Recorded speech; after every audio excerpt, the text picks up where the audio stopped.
Hello everyone. Today I'm taking up second chapter of book uh, Nelson Mandela Long Walk to Freedom by Nelson Rolihlahla Mandela.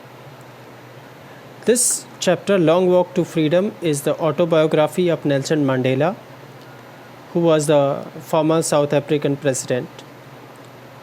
The chapter is the extract from the book Long Walk to Freedom. It is his autobiography. Autobiography is life history of a person written by the person himself. It includes the description of the inauguration ceremony and citation from his speech and about his journey being a freedom fighter. This chapter says about the other countless people who fought for their freedom in South Africa. In South Africa, a brutal practice named apartheid was very popular in those days, in early 90s, early 20th century. It referred to the discrimination between people on the basis of their race, color, creed. It was one of the most brutal societies in which dark-skinned people were deprived of their basic rights. This chapter, Long Walk to Freedom, is giving us an overview of struggles of Mandela for making the society with no discrimination on the basis of their color, caste, race, age, and gender. Dear students, this chapter, A Long Walk to Freedom by Nelson Mandela, is all about the struggle of freedom of South Africa.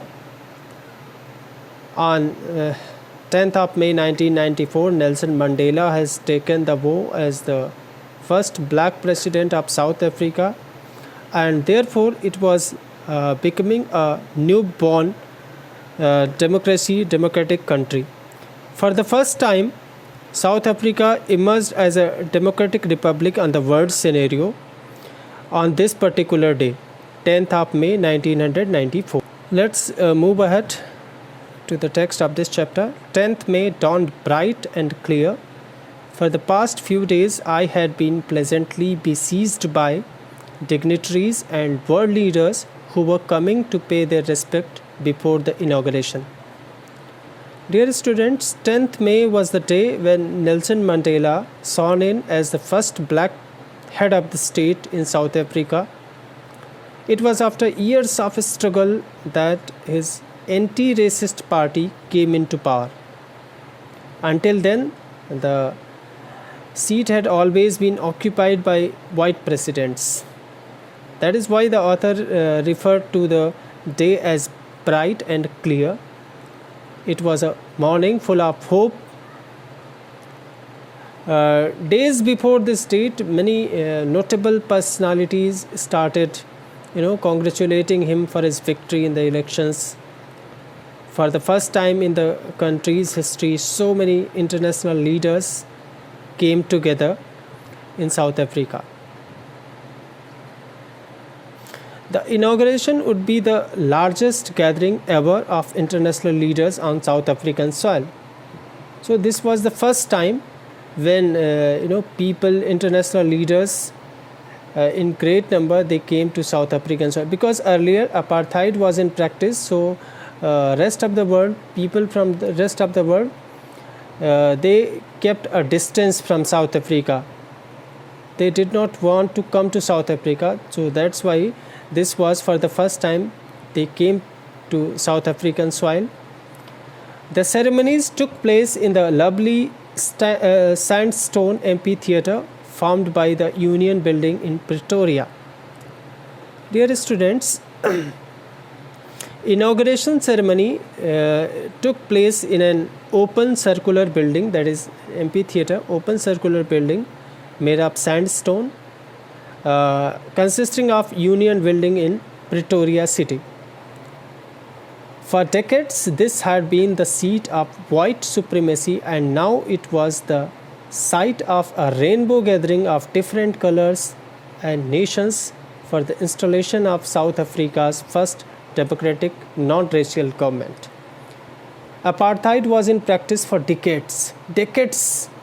white people, only whites were ruling over that country. White were in ruling, and they deprived black people. They were deprived of some individual basic fundamental rights. But now this was the first time that amphitheater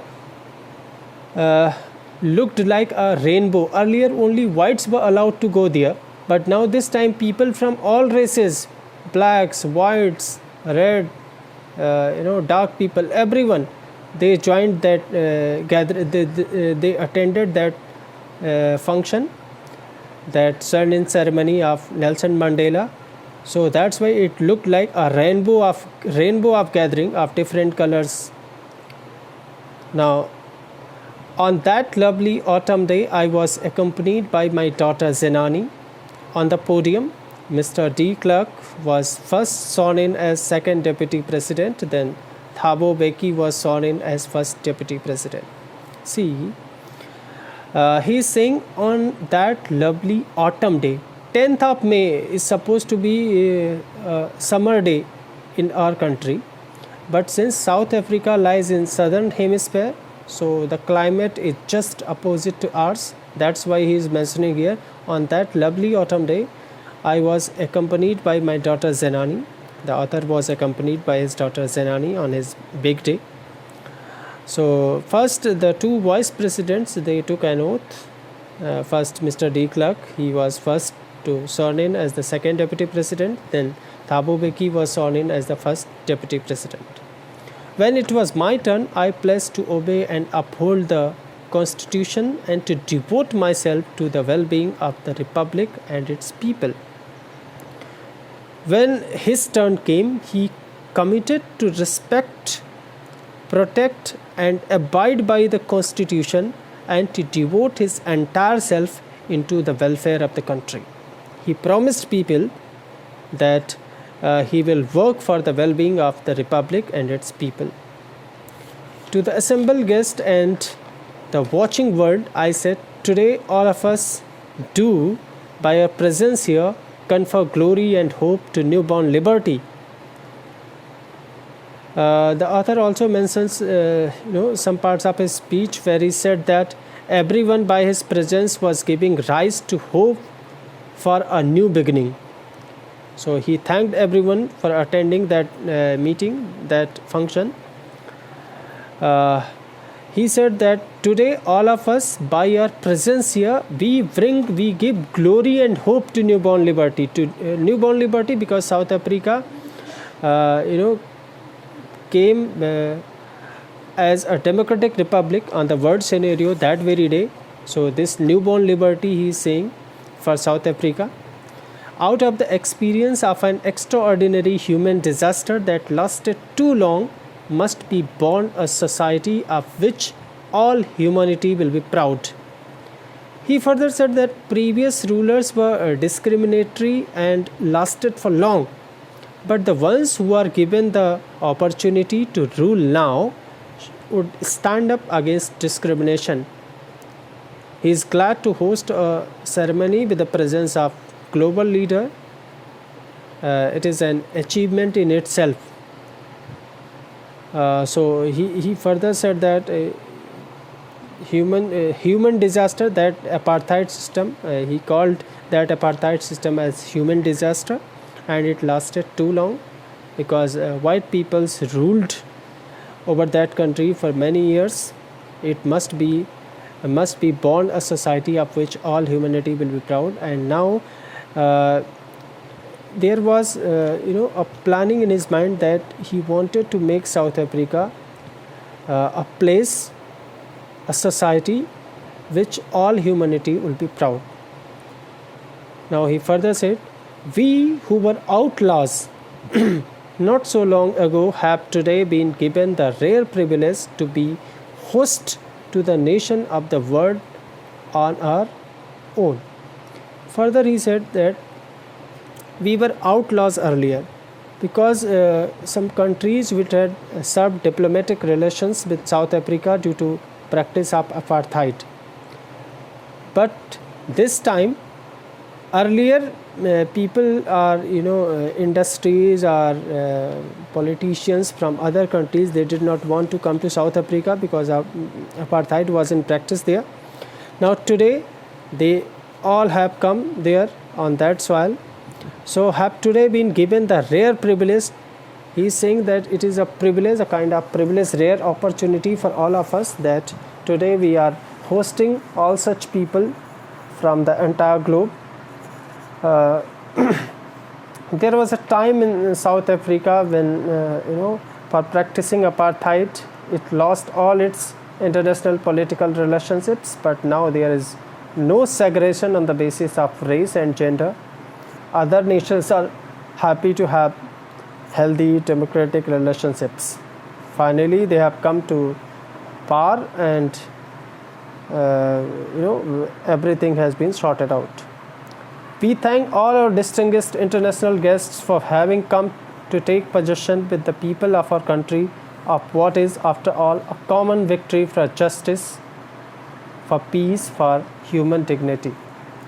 He further says that I thank you all the guests, all the international guests, for coming here, attending this function with the people of our country, what is, after all, a common victory for justice and peace and human dignity. He is saying his victory to be the victory of justice, peace and human dignity. So finally, when they have come to power, they pledged to make everyone proud. He thanked everyone, especially the international leaders, for joining him in celebrating achievement, which is a step toward an equal society where every human will be treated fairly. We have at last achieved our political emancipation. Dear students, emancipation means freedom from restrictions. So finally we have achieved this. There would be no restrictions. Anyone can join politics. It would not be based on the complexion. Earlier only whites were allowed to join politics, but now everyone has the fair amount of chance. We pledge ourselves to liberate all our people from the continuing bondage of poverty, deprivation, and suffering, gender and other discrimination. He also mentions that after a great struggle, they have finally achieved political freedom.